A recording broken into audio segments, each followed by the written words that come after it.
We're excited to announce that our very own podcasting platform, Zencastr, has become a new sponsor to the show. Check out the podcast discount link in our show notes and stay tuned for why we love using Zen for the podcast. You're listening to the Archaeology Podcast Network.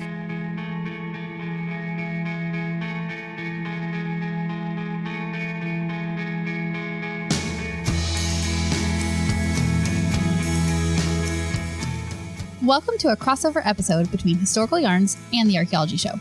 I'm Rachel Roden from Historical Yarns, and joining me is Chris Webster, host of the Archaeology Show. Today we're going to talk about Neanderthals making yarn. Sort of.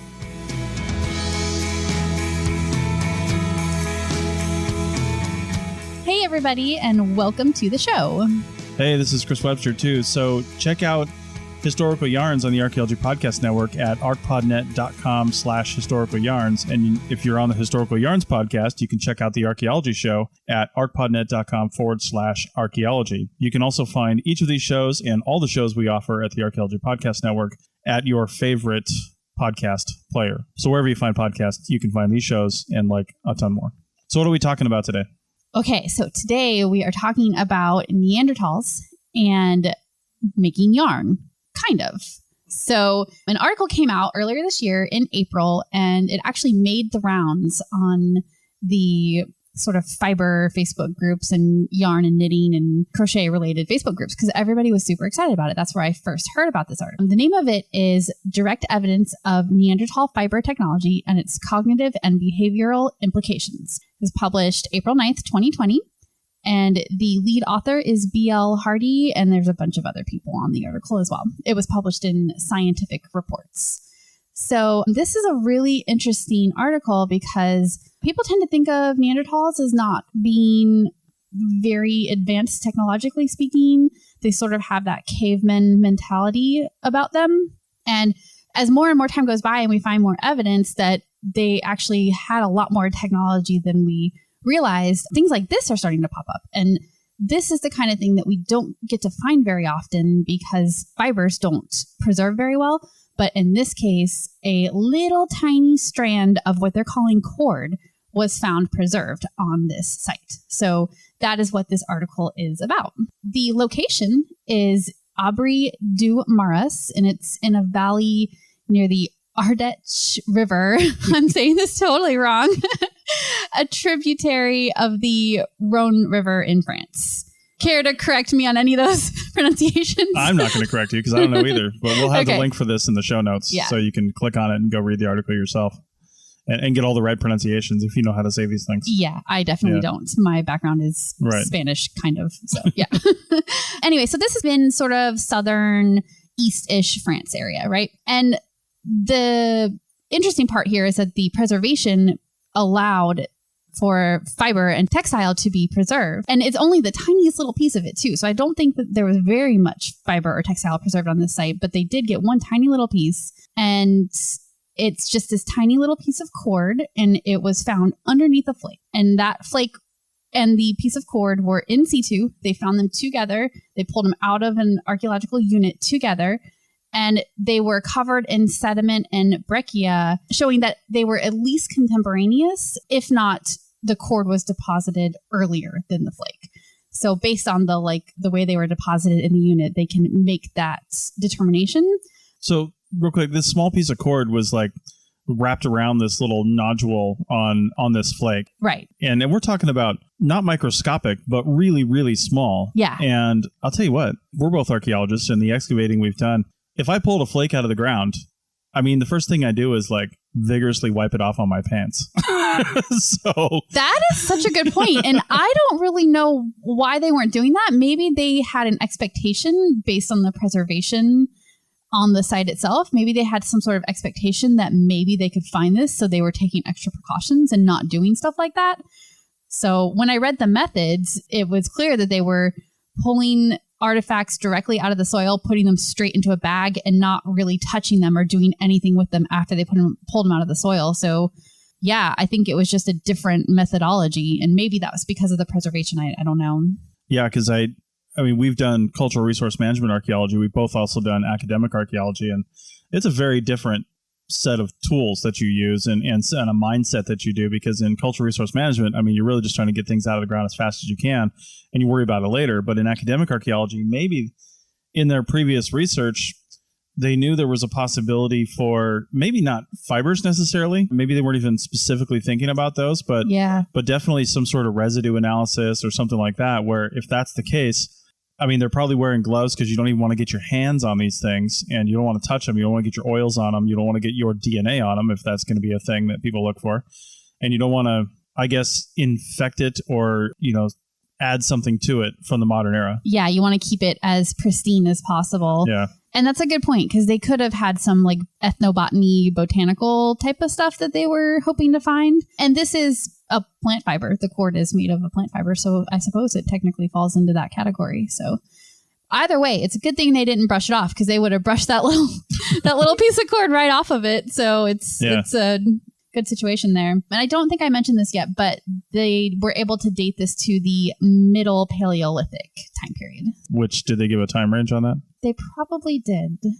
While you're looking that up, though, it's interesting because, Neanderthals did a lot of things that humans weren't. I mean, humans and Neanderthals existed together, for those that don't know. Like pre-humans, not even pre-humans, Homo sapiens and Neanderthals existed together and more than likely interbred. And I think we've proven through DNA, if I'm not mistaken, I don't want to quote that, but I'm pretty sure we've proven through DNA that they did interbreed. I think so, yeah. Yeah. And I mean, we didn't change what species we became, so I don't know if the offspring were, biologically viable from a reproduction standpoint. But either way, we did interbreed, which means we interacted in certain ways with the species. So did you find an age for? I did, yeah. So the flake was found in level 4.2 of this particular unit, which they were able to carbon date to. They have 3 dates from that: 41,000, 46,000, and 52,000. So that's years before present. Yes, yeah. So that's the time period we're looking at.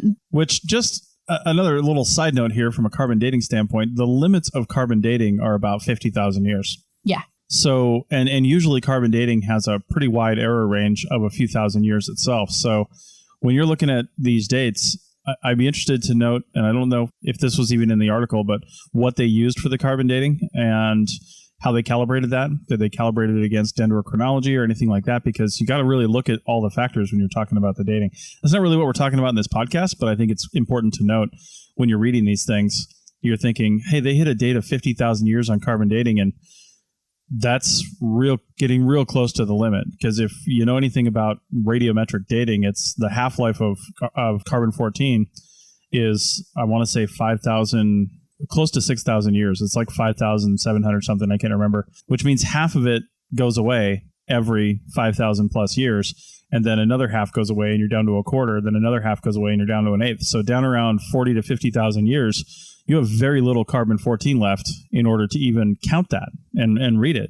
And so it gets really... I might have been wrong about the carbon dating, and forgive my ignorance because I don't remember a lot about the dating techniques from my school days, but it says that the site has been dated by ESR and U-TH methods. Oh, uranium thoron. Okay. Yeah. So, because one of the units, there's 2 units in particular that they were focusing on, and one of them goes back to 90,000 years. That's the older unit, which this lake was not in. So, yeah, some of those other radiometric dating techniques, I mean, carbon-14 is like got the shortest half-life of most of the dating techniques we use, but there's other like strontium and thoron and things like that are other radioactive elements, basically for radiometric dating, that have much longer half-lives. So that's cool. They used multiple data sources for dating. Yeah, looks like they've got pretty good dates on this stuff. So nice. That's good.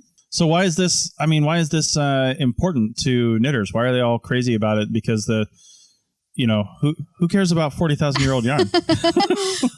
Well, the first thing I'll say about that is it's really, really interesting to find textiles this old, because textiles fall into what has been called the missing majority by some guy named Hercombe, which I don't even know who that is, but I really, really love the terminology of the missing majority, because those are the artifacts that are perishable and that aren't preserved through time, and we lose them and then we don't know anything about them. Textiles and yarn, of course, fall into that category. So the fact that we found that here is so exciting, because it gives us a little window, a little lens into something that we normally don't have any information on. So I think that's one of the reasons why this is really exciting.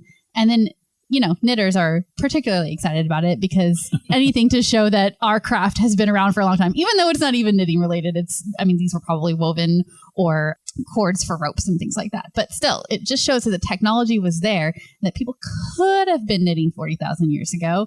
Maybe. They always say that the oldest profession is prostitution, but I think it might be knitting because those girls were wearing clothes. Okay. Well, what I will say to you is if you had listened to the first season of Historical Yarns, you would know that knitting does not go back that far. But clothing making, because weaving. You're thinking of weaving. I'm thinking of all kinds of things because we'll probably get into this a little bit later, but I guess it's trying to figure out what they use this stuff for, right?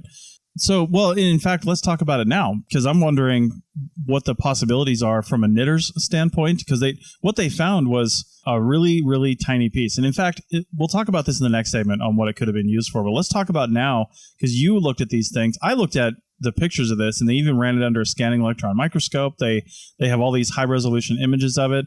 And I'm like, yeah, looks like plant fibers. Great. Let's, good for you. You deserve a trophy. Like, what does it mean? How can you look at it? How can they look at it and tell that this was actually intentionally put together cord that was then more than likely used for something else? Because why would you assemble this thing without using it for something else? Right. So there's a couple reasons that they know that. They were able to analyze the fiber itself, and they know that it is the inner bark of a coniferous tree. And that inner bark is sort of just below the outer bark layer is like this flexible fibrous material that can easily be formed into cord with a little bit more processing. And the fibers are quite long and they can easily be separated. So then you take these long fibers from the cord. They probably softened them somehow. They might have pounded them with stone tools, or you could even soak them to make them softer. There's a couple things they could have done. Of course, there's no evidence of them having done that in this case, but it's a possibility that they knew how to do that. But the thing that they do know that they did is that they twisted them in a manner that could only have been done by human hands. And what they did is they took 3 of these long fibrous strands and they twisted them in an S-twist configuration. And if you're a hand spinner out there, you are very familiar with these because these are terminologies that we use to talk about twist on yarn and in the spinning process too today. So these are still things that we use. But the S-twist is clockwise. And they took these 3 individual strands, twisted them clockwise to make this S-twist. And then they took those 3 S-twisted plies. They become a ply once you twist them.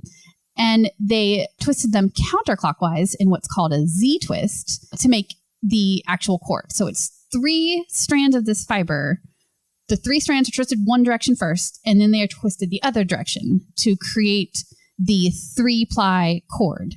That is what they recovered off of the flake. Now, you were explaining to me when we were talking about this article the other day. I don't understand why there's an S-twist and a Z-twist and not like an S-twist and a reverse S-twist. Why is it a Z-twist? Does that make any sense? It's just the direction of the slant on the twist. So when you do it clockwise, it twists in a way that looks like an S. And if you do it counterclockwise, it looks, you have to look at the actual cord itself, but the way it slants either looks S-ish or Z-ish. It's kind of a weird thing. I'll give you that. But it's pretty standard in the yarn industry. You can look at, and it's pertinent to knitters because depending on how you hold your yarn and how you knit, either an S-twist or a Z-twist yarn will either untwist while you're working with it, or it will twist the other hyper twist while you're working with it. Like it'll add more energy into it. Is that why I can't knit? Because I'm left-handed and I'm always untwisting my yarn? There's a lot of reasons you can't knit. I'm not really sure the S or Z has anything to do with it. I'm blaming it on S-twist. Sure, let's go with that. Lefty biased, righty biased yarn, like everything else. Hashtag scissors. I mean, you can say that, but if you just started knitting from the other end of the skein, then it faces the other direction. So get out of here. I can't get to the other end. It's all in a ball. Okay. Yeah. Then I guess you better just not knit. I guess so. Nice. Yeah. So that's how the S-twist and Z-twist work. And it really has to be man-made. And if you look at the close-ups, and we'll link to the article in the show notes, but they've got some really great close-up pictures that they did, like microscopic imaging to show the cord, and the cord is twisted. The 3 plies are twisted together around part of the flake, and then they sort of separate. So you can really identify the Z twist of the 3-ply cord and then the S twist on the separated fibrous plies going out to the side. So really neat. What really gets me is that this is 40,000 plus years ago, and the technique is immediately recognizable today because you do the same thing. Yeah. Which leads to one of two conclusions. Either A, that cultural knowledge persisted through time, 40,000 years, which is unlikely, or B, there's really only one way to do it.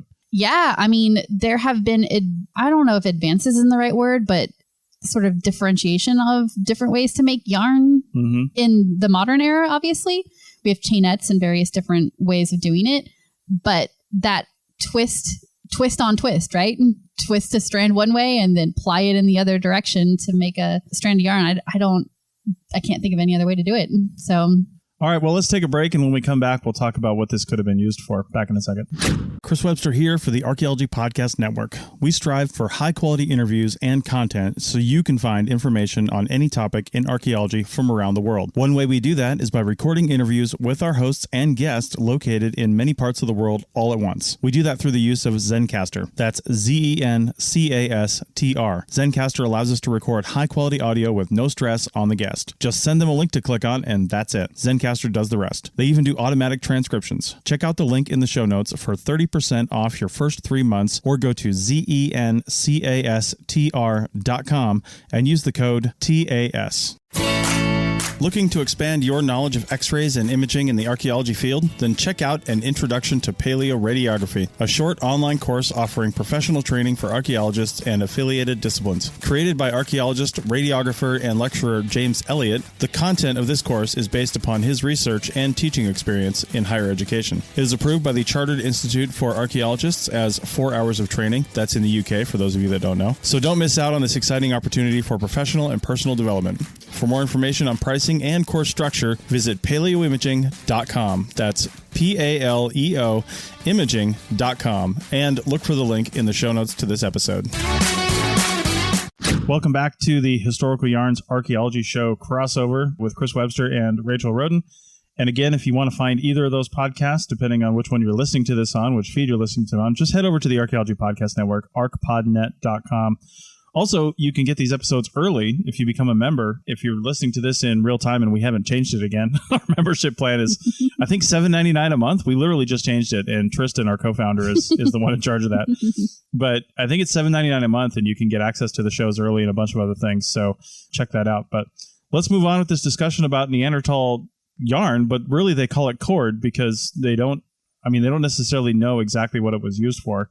But let's talk about what it could have been used for. So what did you get from the article? Well, let's back up just a little bit and talk about their terminology versus sort of knitter terminology for yarn versus cord and all that stuff. So it was interesting to me in reading this article. It turns out that single ply, that single strand of fiber that is S-twisted, they actually call that yarn. I mean, usually yarn as we know it is, well, it can be any number of different plies or a single ply. So, but they called that first level, that first twisting yarn. And then when they twisted the 3 of them together, they called that cord. So that's where the cord thing keeps coming from. And then if they were to go beyond that and twist, say, 3 cords together or more, then that becomes rope, I think, and it goes on from there. You can start knotting things if you have rope and that kind of stuff. So that's the terminology that we're dealing with. As knitters, we call everything yarn that's twisted, whether it's a single ply or many plies together. But yeah, I do think it's interesting that it's 3 plies that they're using here because, as any knitter or crocheter would know, when you only have 1 ply, you get kind of a fuzzy product. If you have 2 plies, you get a sort of bumpy product. And then 3 ply is where you really start getting a nice round yarn, or in this case, cord that you can work with. So I feel like the 3 ply choice is actually really deliberate on the part of the Neanderthals. Are there more than 3 plies? You can do more. Yeah. The more plies you do, the rounder the yarn is and smoother. But thicker too, right? Well, it depends on how small it is. How small the plies you start with are. I think you get a nice, in the 3 and 4 ply, which is what most commercial yarns are these days, you get enough grabbiness that the yarn holds together nicely when you're working with it, but it's also round enough that it has a nice stitch definition. That seems to be the sweet spot for yarn. Yeah. Anyway, so that's what we're talking about here. I'm going to keep calling it a cord, but just keep in your mind that it's the equivalent of a 3-ply yarn. Sure. All right, so on to what they're doing with said cord. It was made from the inner bark, like I said, kind of a fibrous material. I would imagine it's not the softest material in the world. It's probably pretty sturdy, more rope-like than yarn-like. So my guesses would be something like baskets or even nets and things like that. But they made a couple guesses, net, cord, rope, something like that. Very utilitarian. It is interesting that it's found with a flake, but I can't imagine that they would be hafting a flake for any reason. Could you think of a reason? Yeah, it's hard to say. And I haven't actually read the article to see where the flake in this cord and other stuff, like what other stuff was found with it and around it. Was it in some sort of what looked like a discard pile, like where people are throwing on the edge of their campsite, they're throwing stuff out that they're not using? Because flakes can be usable. Flakes, for those that don't know, they're usually the byproduct of making something else. You're making back in that day, you were making an axe, a hand axe or something like that, or you're making a large stone tool or a spear point or something like that. So you take these flakes off a piece of rock and you make that. And the flakes are generally discarded in most cases, right? But some of the larger flakes are sharp and usable in themselves. And while we look at the end product, that's our bias, because when you're back in the day and you don't have a Home Depot to go to get more things, you look at this flake and you go, yeah, I could totally use this for something. And you might use it as a scraper to clean a hide, or you might use it as or to run down the edge of your spear point or something like that, or your spear shaft or something, to smooth it out. But they can be used for lots of different things. And I've heard of, and I don't know of any sources right now, but I've heard of and seen pictures of like a club almost that has, you cut a line, you cut lines down the club on all sides, and then you jam flakes into the holes as like a weapon. Yeah, something, not necessarily a weapon against other humans, but even just to bludgeon animals, something like that. But you've got this weapon type of thing. And I've also heard of those being used as almost like an axe to cut down a tree. You'd have to really have the flake sunk in there and only have a portion of it sticking out. But perhaps a cord could have been used to tie that on. Yeah. My guess, more than likely, because I did see the picture of the flake, was that they weren't used together, and the flake ended up on the cord somehow, and this cord deteriorated and was protected by the flake. Yeah. And now we've just got a piece of cord on a flake because it was wrapped around that little like nodule inclusion thing. Or something on the flake. Yeah. And that wasn't an intentional thing. It was just happened to be there. Yeah. That was my conclusion from looking at the photos as well. I wouldn't want to rule out hafting it for some, to a spear or something like that, or to use as a spear. But it does seem more likely that they are contemporaneous, but not necessarily associated. But and hafting means attaching, for those that aren't aware of that term. And you typically see that with arrows, darts, spear points, where they'll split the end of the wood, usually is what's used for those things. They'll split the end of the wood, jam the point down in there, and then the projectile point will have these little, I'm doing it with my hands, of course you can see that, but the projectile point will have these little ends on it, like ears they're called, and shoulders and notches, and around those notches is where they would take some sort of cordage. Sometimes it was a sinew type thing, muscle fiber type stuff, or cord that they would make. And this we're talking, though, in North America, we're only talking the last few thousand years that they would have made arrow points like that. And spear points go back much farther, like atlatl darts, they're called, and then spears that you just throw. But they've been doing this over in the European continent for tens of thousands of years. Yeah, for sure. And they had to attach it with something. And a lot of times they would use a cord like this. So it's entirely possible that they were doing that. I think possible, too, that if this flake is contemporaneous and was used with that piece of cord, perhaps they were, I don't know the process. Maybe they were smoothing out the cord, had it stretched out, and this was a fiber that came off the cord, a piece that came off, and then the flake was discarded because it was dulled or something like that, and they just grabbed another one because they had a whole pile of them, or something like that. Because I've seen that being done before by experimental archaeologists. It's definitely possible. The only hesitation I have is that the piece of cord is already completed. Like, it's a completed cord. It's not one that's in process. Like, why would you do that if it's completed? Yeah. Because you don't want to destroy the integrity of the cord by scraping on it unless you need to for some reason. But maybe they were sawing through it with the flake. They might have been. Yeah, maybe they were cutting it. That's entirely possible, for sure. If the whole thing was wet or you were muddy or something like that, it could have attached itself to the flake, or a bigger piece could have as well. And that's the only bit that didn't deteriorate away. I like that theory. I like the cutting through cord theory. Although at the same time, again, I'm thinking about like how precious resources probably were to a Neanderthal. So I'm not sure that they would actually cut through a piece of cord that they worked so hard to create. Well, if you're making a long piece and you only need a shorter piece, then you're going to cut it off. And when I cut a piece of rope today, I'm willing to bet Neanderthals did the exact same thing. When I cut a piece of rope today, I'll take my knife and I'll wrap the rope around it, complete 360 on the rope around the knife blade, sure. Holding both ends in one hand and the knife in the other, and then saw through it because you've got more tension and force that way. They could have done the same thing if that flake was in some sort of cutting device or attached to a piece of wood or something like that, or just sometimes they wouldn't even attach them. It would just be jammed into a piece of wood for stability, so you don't have to hold on to it. And then you wrap that cord around it and saw through it or something like that. It could have been any number of things. Definitely possible. Yeah. Definitely possible. Now, from a knitter's standpoint, I'm wondering, and I don't know anything about what they were wearing, clothing, things like that, but what else could this have been used for? Could have been used as like thread? Is it too big? It's too big for thread, I think. But when you're sewing like hides together? Oh, maybe. Yeah. Yeah, actually, it probably would have done very well to hold hides and fur and stuff together if they were doing that. I don't really know what evidence we have for like clothing for Neanderthals, but Probably they lived not much. in the cold, so they must have been covering their bodies with something. Yeah, this was like southern France, which, while hot during the summer, definitely cold in the winter. Yeah.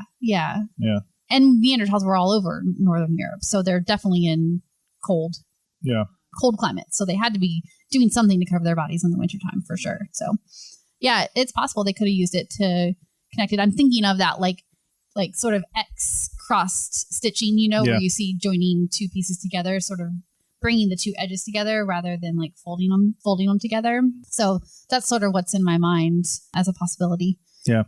I doubt that they were using it to weave or make actual fabric because we don't have any evidence of the tools that go along with that process. No looms or anything like that. And while you can do a very simplistic weaving process, you still leave tools behind and evidence of what you're doing. So, and that's a great observation too, because some people might be saying, well, how do we know what this is used for if we don't have any of the fibers, like you said in the beginning, the missing majority, none of that remains, but there's tools required to make these things. Right. And those tools do persist because they're made out of wood, or they're made out of, I doubt they'd be made out of stone, but they're made out of things that have a better chance of surviving the archaeological record. Yeah, I mean, a loom would probably be made out of wood, but I'm sure there would be some pieces of it that would be stone or more or material that would last longer.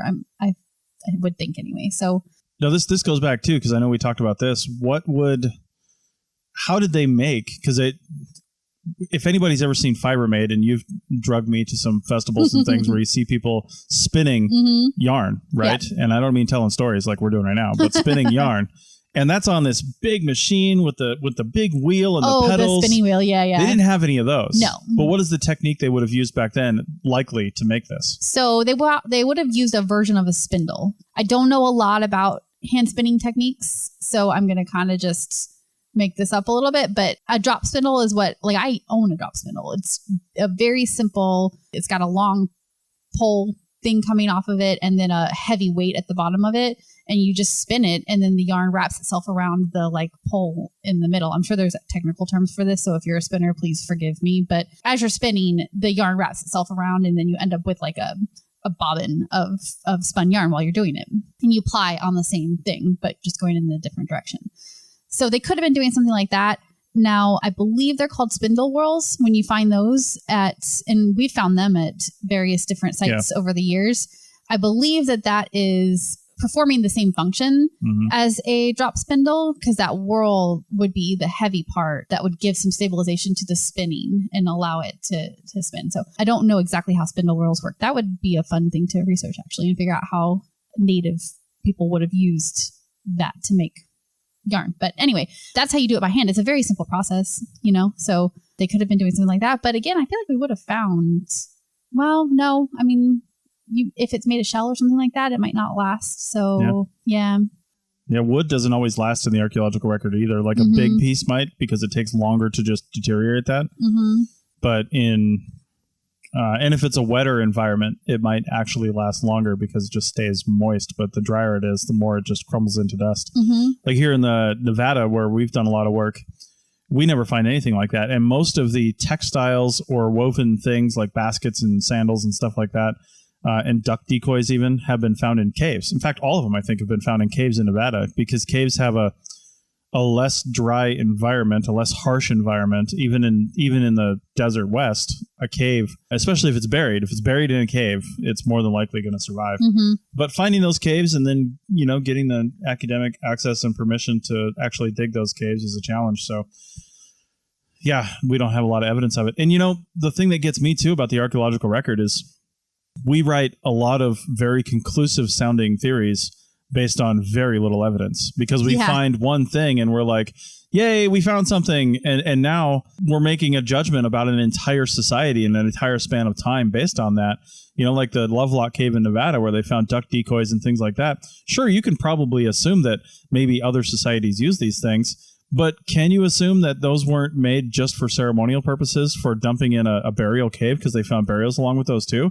Or were these everyday objects that were buried with the people, Yeah, and you also have to have the genius hypothesis has to be in the back of your mind too. Like, what if one person came up with this brilliant idea, but it never really disseminated to the rest of the tribes or groups or populations or whatever? Like, I like to think that all Neanderthals knew how to make yarn and cord, and from that, baskets and mats and maybe even sandals and the other things that you can make by knotting things and making and weaving and whatever. But yeah. Well, the thing I like about this discovery is it's not special from just a piece of material standpoint. Mm-hmm. It's special from the fact that we now have evidence that not only did they do this spinning and plying 40,000 plus years ago, but that it's the same exact technique that has been used since then. Mm-hmm. And which more than likely means, you got to think of this too, they didn't invent that at this site.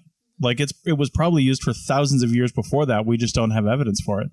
I mean, unless this person invented it. But in archaeology, going along with the genius hypothesis and other things, you always have to assume what you found is the norm. And it's been that way for a long time. Because normal things show up more frequently because they're more abundant. Yeah. Whereas one-offs don't show up. It's like it literally is a needle in a haystack. Mm-hmm. Not literally, but figuratively a needle in a haystack. Mm-hmm. Because you're not going to find the one-off. Yeah. You're not going to find the one person that said, hey, look at this. And then they had an arrow through the head and never did it again. And you're also not going to find the very first example of it either. I mean, if we found this at 40,000 years, then they were doing it before that time. What are the chances of it being the first time it was ever done? Well, but if we looked for news articles, you'd probably find one that says the first knitters, or something like that, because they say the first, but it's only because it's the first example that we found. Yeah. But more than likely, if we have found it somewhere, they're more than likely like the 1,000th knitters.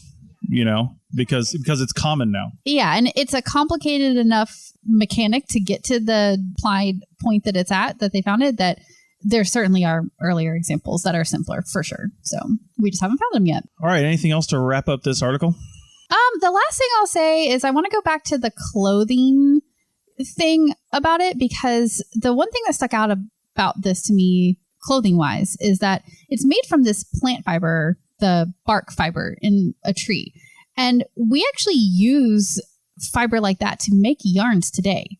Yarns that are super soft and very wearable, have beautiful drape to them. Some of them are even kind of shiny. So I don't think it is a huge leap to think that at some point they figured out how to not manufacture, but turn that harsh fiber into something that was soft and drapey and wearable as clothing. So I don't want to totally rule out clothing, not in this instance with this particular piece of cord that they found, but it does spark in my mind the idea that maybe they were using it to make clothing, which I think is really cool. And it, clothing has such a long, long history, and the further back we can go, it's so cool to see that evolution of clothing. Yeah, and I think to really figure that out, we'd have to do a wider literature search, or see if somebody's done one and find out, okay, so on this site at 40 to 50,000 years, we've got evidence of, hand spun fibers, right? And then on this site over here, we've got evidence of what looks like needles, or we've got evidence of spindle whorls or something like that, but no fibers. And then on this site over here, we've got, I don't know, evidence that they were using certain stone tools because there's fiber analysis on the edge of them or something, to cut these, something else that would be a part of this. So you take all these pieces together and you say, yeah, more than likely these guys were doing this thing right here, because we know they wore something to stay warm, whether it was just a hide that they processed, it was more than likely animal hides because those are super warm. But at some point, somebody must have said, you know what? I really wish I could attach this piece to this piece. What can we do to make that happen? Yeah. And that's not that big of a leap to make. These guys were super smart for what they needed to do. I mean, the simple fact that they could come up with this 40,000 years ago just blows me away. But that tells you how smart they were. And they were living and surviving and finding humans to mate with and doing all these other things. And, I'm going to go ahead and say they were probably wearing clothing that they at least sewed together with some of these fibers, but we just don't have evidence for it yet. Yeah, I'm totally on board with that. And I think my favorite part about this article, so here's Rachel's conclusions. My favorite thing in this is that it is breaking down preconceived notions that Neanderthals were just dumb cavemen that barely scraped by a living by killing, a squirrel here and there, and that was it. Yeah. They were just so much smarter than that. They had so much more technology, and the more sites that they uncover, like this one, where they find these more complicated technologies and methods and things that they were using for their everyday lives, I just think that is so cool. And I hope that archaeologists keep finding stuff like that. Yeah, it turns out they probably invented clothing, art, and music. Yeah. And probably food. Yep. I don't know. So yeah, my conclusion is stop calling people Neanderthals to indicate that they are dumb and stupid. Yeah. Because these guys were way smarter than a lot of the people that are out there today. Yep. Especially, maybe we're smart because they, interbred with Homo sapiens. There you go. Yeah. Injected that smart Neanderthal DNA.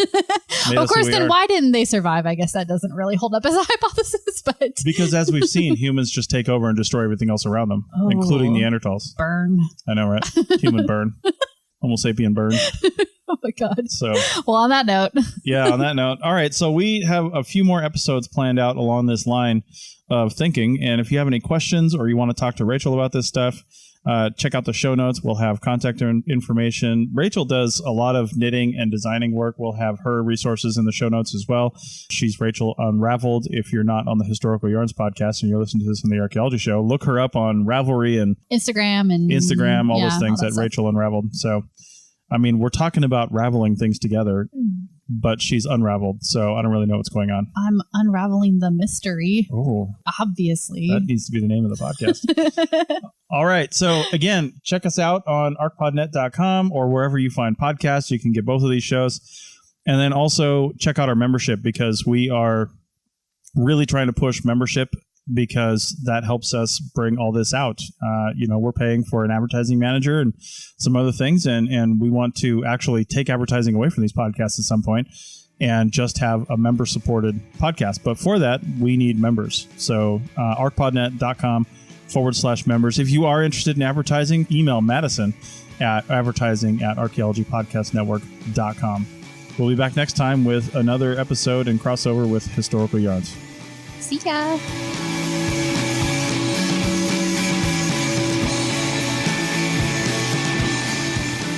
Thanks for listening to The Archaeology Show. Feel free to comment and view the show notes on the website at www.archpodnet.com. Find us on Facebook, Instagram, and Twitter at ArchPodNet.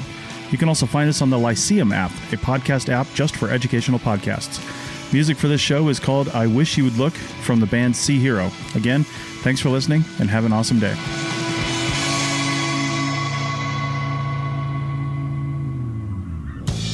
This show is produced and recorded by the Archaeology Podcast Network, Chris Webster and Tristan Boyle, in Reno, Nevada, at the Reno Collective. This has been a presentation of the Archaeology Podcast Network. Visit us on the web for show notes and other podcasts at www.archpodnet.com. Contact us at chris@archaeologypodcastnetwork.com. Thanks. What do you guys say? I don't remember. Thanks. Happy knitting. Oh, yeah. Happy knitting. Wait, do it. Okay. I'm going to say until next time. Okay. Until next time. Happy knitting! Thanks again for listening to this episode and for supporting the Archaeology Podcast Network. If you want these shows to keep going, consider becoming a member for just $7.99 US a month. That's cheaper than a venti quad eggnog latte. Go to arcpodnet.com/members for more info.